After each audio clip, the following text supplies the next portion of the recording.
GST को लेकर आई बड़ी खबर। ट्रांसपोर्ट जगत पर क्या हो रहा असर, हो रही धड़कनें तेज या राहत? एक्सपर्ट्स ने भी दिया गजब का बयान। नमस्कार, ट्रांसपोर्ट टीवी में आपका स्वागत है। मैं हूं असलम कुरैशी और आप देख रहे हैं ग्राउंड रिपोर्ट। दोस्तों, आज हम लेकर आए हैं ऐसी खबर जो सीधे आपके जेब और धंधे से जुड़ी है। जीएसटी 2.0। जी हां, जीएसटी काउंसिल की 56वीं मीटिंग में बड़े फैसले लिए गए हैं और अब ट्रांसपोर्ट इंडस्ट्री में कई अहम बदलाव होने जा रहे हैं। सबसे पहले खुशखबरी, अब नए नियमों से भाड़ा और ट्रकिंग बिजनेस को पहले से ज्यादा आसान बनाया गया है, ऐसा बताया जा रहा है। सरकार ने साफ कहा है कि 22 सितंबर 2025 से पहले सभी बिजनेस, चाहे छोटे हों, एमएसएमई या बड़े, अपने प्राइसिंग सिस्टम, इनवॉइस और सप्लायर एग्रीमेंट अपडेट कर लें। भारत सरकार के भारी उद्योग मंत्रालय ने कई सामानों और सेवाओं पर जीएसटी दरें घटा दी हैं।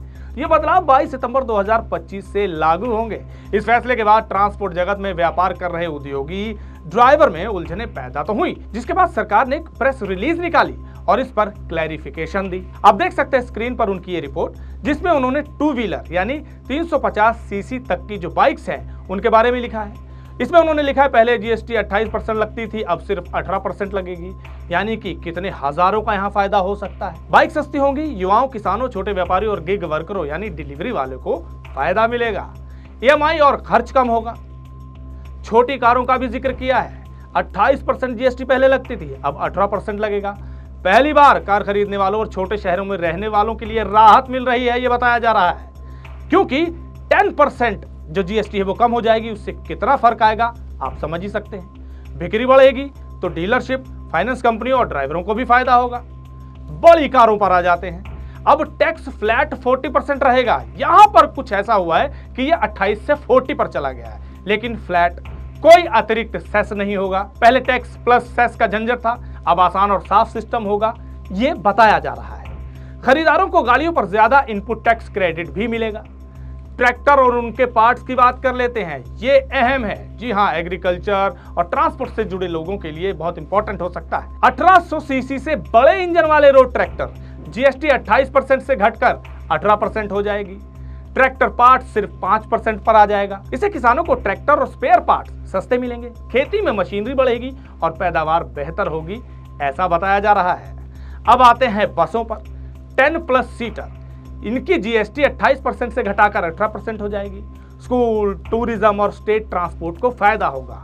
यही नहीं, इन सब को देखते ही, ये घोषणा होते ही बड़ी बड़ी कंपनियां, जो वाहन निर्माता कंपनी है, चाहे आयशर की बात कर लें, चाहे महिंद्रा की बात कर लें, इन्होंने तो अपना प्रचार प्रसार करना शुरू कर दिया है। जी हाँ, लगभग 1-2 लाख रुपए कम हो जाएंगे, ऐसा दिखाना शुरू कर दिया है। अब बसों में, जैसा कि हमने बताया, जीएसटी कम हो जाएगी तो सस्ती टिकटें और पब्लिक ट्रांसपोर्ट को बढ़ावा मिल सकता है। कमर्शियल ट्रक और गुड्स व्हीकल का, जैसे हमने बताया कि अब तो प्रचार प्रसार किए जा रहे हैं, क्योंकि 28 से 18% तक आ गया है जीएसटी, ये बताया जा रहा है। तो लाखों का माल सस्ता हो सकता है। जी हाँ, ट्रक सस्ते होंगे, भाड़ा दरें घटेंगी, माल ढुलाई, अनाज, cement, steel, FMCG, e commerce सस्ते हो जाएंगे, ऐसा कहा जा रहा है। कितना फर्क आएगा ये सब अभी देखना होगा। कुल मिलाकर ये बताया जा रहा है कि ये कदम महंगाई को काबू में ला देगी। अब वो तो वक्त ही बताएगा, अभी तो ये घोषणाएं हैं, जब अमल में आएगा तब क्या होगा ये सब देखेंगे, क्योंकि ट्रांसपोर्ट जगत के लोग बड़ी बारीकी से इसको नोट कर रहे हैं। छोटे ट्रक मालिकों और एसएमईज को भी फायदा होगा, ये भी बताया गया है।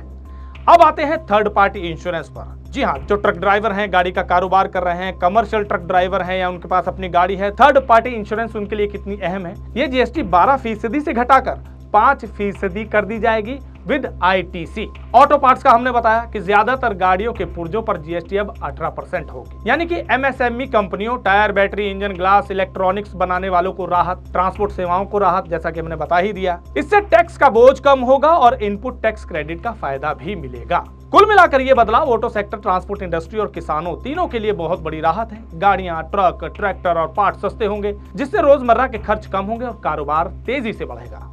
अब ये बातें तो हो रही हैं, लेकिन ट्रांसपोर्ट जगत के बड़े बड़े एक्सपर्ट्स के रिफॉर्म के बाद बयान आए, आगे बताएंगे कि उन्होंने क्या क्या कहा। इन सब को लेकर के उन्होंने जो कहा है, वो सारी प्रतिक्रियाएं हम आप तक पहुंचाएंगे इस अंतराल के बाद। नई गाड़ी, नई शुरुआत, अब सुरक्षा भी मुफ्त। अब नई गाड़ी खरीदने पर पाइए 15 लाख रुपए तक का एक्सीडेंटल बीमा। गाड़ी खरीदें, सुरक्षा पाएं। पुराने गाड़ी मालिक भी ले सकते हैं लाभ। ज्यादा जानकारी के लिए अभी व्हाट्सएप करें 90-831-90-831 पर। हाँ तो दोस्तों, काफी लंबे समय से परिवहन उद्योग की ये मांग रही है कि उनके कैपिटल हैं, जो चेसिस हैं, टायर्स हैं और स्पेयर पार्ट्स हैं, ऑयल ल्यूब्स हैं, और जो खर्च है जो उनके हर महीने लगते हैं, उनको लग्जरी आइटम्स की स्लैब में यानी कि 28% की स्लैब में डाला हुआ था, जिसको लेकर के बहुत लंबे से प्रयास था कि इसको 18% या उससे कम की स्लैब में डाला जाए। अब 3 पार्ट्स में रिप्रेजेंटेशन रखी गई।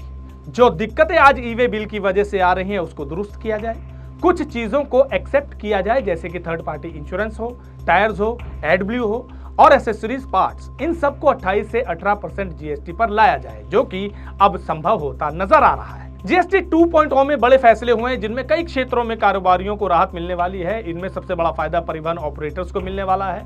All India motor transport Congress के डॉक्टर हरीश सबरवाल ने कहा है कि एएमटीसी और परिवहन ऑपरेटर्स के लंबे संघर्ष के बाद आखिरकार सरकार ने उनकी मांगे मान ली है।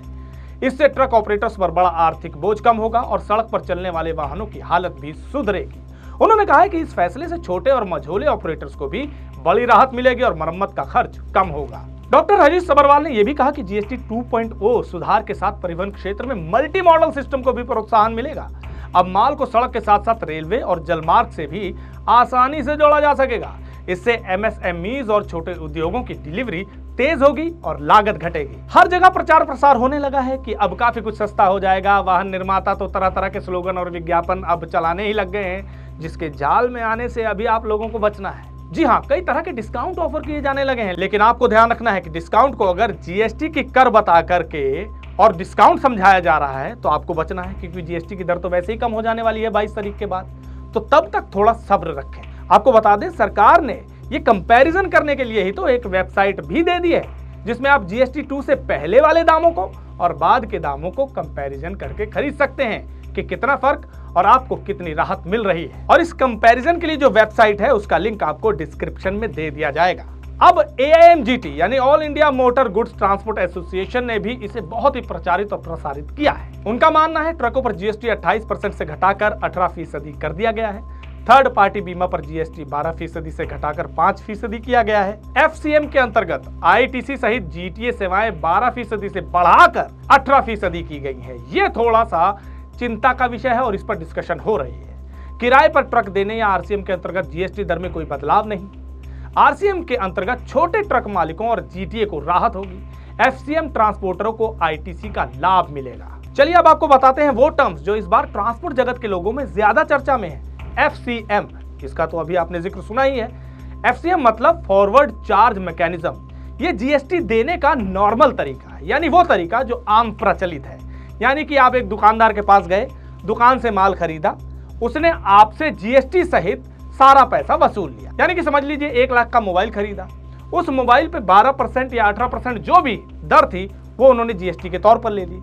अब वो जीएसटी आगे अदा करेंगे सरकार को। जी हाँ, उनकी जिम्मेदारी है और वहां से वो आईटीसी भी ले सकते हैं। आईटीसी एक तरह का बेनिफिट मिल जाता है, क्रेडिट है जो कि दुकानदार को या सप्लायर को मिल जाता है। यानी कि जो ज्यादातर लेन देन प्रचलित है वो एफसीएम के रूप में है, लेकिन इसके उल्ट होता है आरसीएम यानी कि रिवर्स चार्ज मैकेनिज्म। जी हाँ, इसमें क्या होता है, जो सप्लायर है वो टैक्स नहीं देता है, लेकिन सप्लायर जहां तक माल पहुंचाता है, जो रिसीव कर रहा है वो टैक्स अदा करता है आरसीएम के तहत। ध्यान रखिएगा, ये इसके बिल्कुल विपरीत है। यानी कि आप इसमें सीधी सी बात समझिए, जो ड्राइवर हैं वो अपना माल ढोएंगे, माल ढो करके दूसरी जगह पहुंचाएंगे।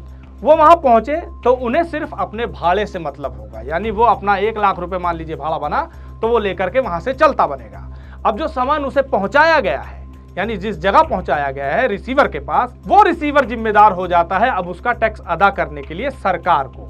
ये होता है आरसीएम, वो आरसीएम के तहत होगा। यानी कि एफसीएम और आरसीएम दोनों स्थिति में रजिस्टर्ड करवाना होता है, लेकिन आरसीएम ट्रांसपोर्ट वाले में ज्यादा प्रचलित तो है, पर ज्यादा कोई बड़ा चैलेंज आरसीएम को लेकर के नजर नहीं आ रहा है। हाँ, एफसीएम में आप आईटीसी यानी कि इनपुट टैक्स क्रेडिट ले सकते हैं, लेकिन आरसीएम में नहीं। हाँ, आपको यह जरूर बताते चलते हैं कि सरकार द्वारा कुछ निर्धारित सेवाएं हैं, जैसे कि वकील की सेवा, माल ढुलाई सेवा, जीटीए, ई कॉमर्स ऑपरेटर्स, इनमें ज्यादातर आरसीएम सिस्टम चलता है। जैसे किसान, वो जब अपना सामान बेचता है तो उसे टैक्स नहीं देना पड़ता, बल्कि उससे खरीदारी करने वाला जीएसटी सरकार को देता है। अब ट्रांसपोर्ट जगत के गलियारों में अत्यधिक चर्चा हो रही है आईटीसी यानी इनपुट टैक्स क्रेडिट की।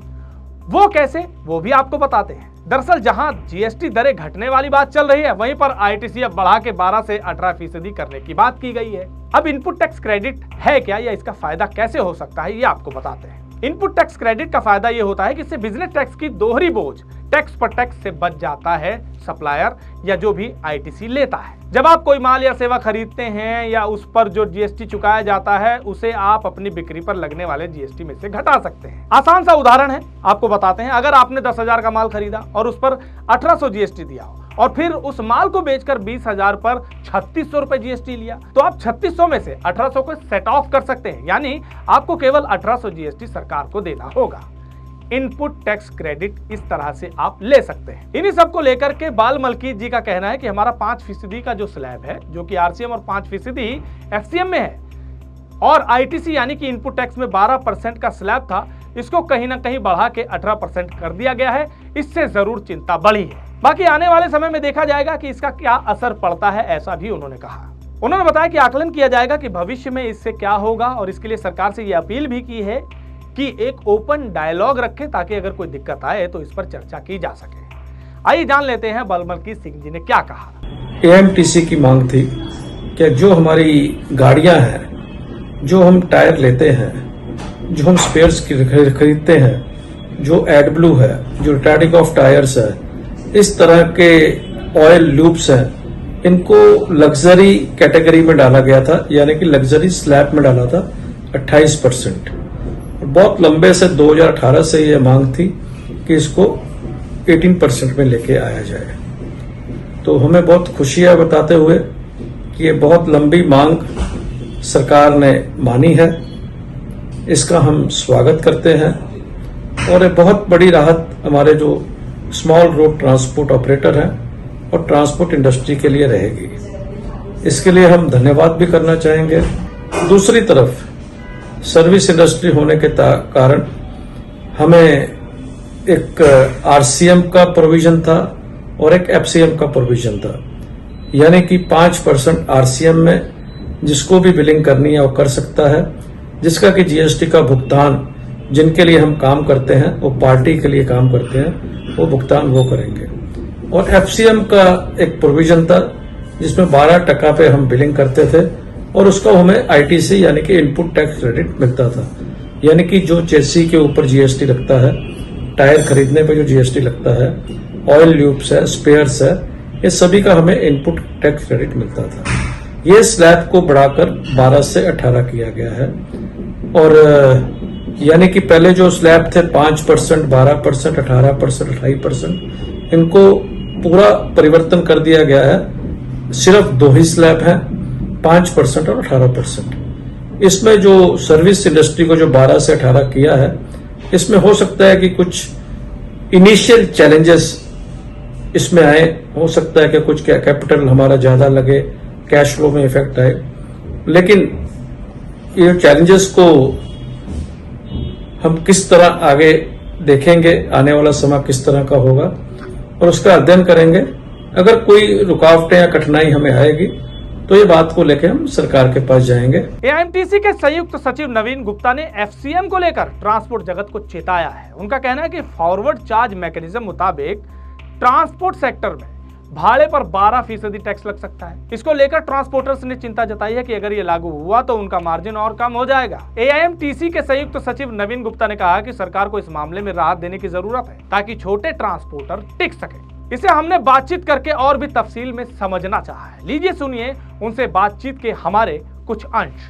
पहले तो जो हमारी डिमांड थी वो ये थी कि भाई दोनों जो प्रणाली है एफसीएम आरसीएम दोनों लागू रखी गए, दोनों सरकार ने लागू रखी है और उसका स्वागत है। लेकिन जो 12% का 18% कर दिया गया है एफसीएम में, वो जो व्यवसायी वो ट्रांसपोर्टर एफसीएम में काम करते हैं और उनको टैक्स क्रेडिट लेते हैं और उन्होंने अपने बिजनेस की जो इन्वेस्टमेंट की है वो एफसीएम को प्रणाली को ध्यान में रख के करी है। ठीक है, अब पहले वो 12% पे बिलिंग करते थे, अपना कैश फ्लो उनका 12% लगता था, अब वो 18% हो गया है, तो उनको कैश फ्लो का थोड़ा सा मतलब एक दबाव पड़ेगा। अभी क्या करना पड़ेगा उनको, पहले 18% गवर्नमेंट को जीएसटी देने के बाद फिर क्लाइंट को बिल करना पड़ेगा जी। और वो आप तो जानते हैं कि ट्रांसपोर्ट सेक्टर में जो पेमेंट्स होती हैं वो ये तो है नहीं कि टाइमली 45 डेज में आ गई, कई बार 90 डेज भी होता है, कई बार और भी टाइम लग जाता है जी। टाइम लग जाता है। जी तो कैश फ्लो पे जो उनका वो आएगा, स्ट्रेन पड़ेगा, वो एक चिंता का विषय है। यही नहीं, इस पर एएनटीसी के अध्यक्ष अमृतलाल मदान ने भी कहा है कि जीएसटी की 56वीं परिषद बैठक में डीजल, पेट्रोल और सीएनजी को जीएसटी के दायरे में शामिल नहीं किया गया है। ये ट्रांसपोर्टर के लिए निराशाजनक है। डीजल और पेट्रोल की लगातार बढ़ती कीमतें ट्रांसपोर्ट इंडस्ट्री पर बड़ा बोझ है। अगर इनको जीएसटी में शामिल किया जाता तो ट्रांसपोर्टर्स को काफी राहत मिलती। हालांकि ये सब बयानबाजी हुई, बातचीत चली, पेट्रोल और डीजल को लेकर जब चर्चाएं हुई तो वित्त मंत्री निर्मला सीतारमण जी का भी बयान आया पेट्रोल और डीजल को लेकर कि उन्हें जीएसटी में क्यों नहीं लगाया गया। मतलब एक तरह से देखा जाए तो राहत की खबर तो है, लेकिन ट्रांसपोर्ट जगत के लोगों में अभी कहीं सुबुगाहट है कि क्या पूरी तरह से ये हमारे लिए राहत रहेगी या नहीं। तो कुछ कह सकते हैं कि मिली जुली प्रतिक्रियाएं हमें इस मामले को लेकर मिली है, पर अधिकतर लोग प्रसारित कर रहे हैं कि बहुत हद तक बहुत कुछ सस्ता होने की उम्मीद है। क्या होगा क्या नहीं, ये तो 22 सितंबर के बाद ही पता चलेगा। हो हवा तो बहुत हो रहा है, लेकिन असल में कितनी जेब कटी या कितने जेब पर असर हुआ या कितनी राहत मिली, वो सब 22 सितंबर के बाद ही पता चल पाएगा। इस खबर को लेकर आपके क्या विचार हैं, कमेंट सेक्शन में लिखकर जरूर बताइएगा। अगर आपने अभी तक हमारा यूट्यूब चैनल सब्सक्राइब नहीं किया है तो चैनल को सब्सक्राइब कर लें। फेसबुक और एक्स पर भी आप हमें फॉलो कर सकते हैं। ट्रांसपोर्ट टीवी देखने के लिए धन्यवाद।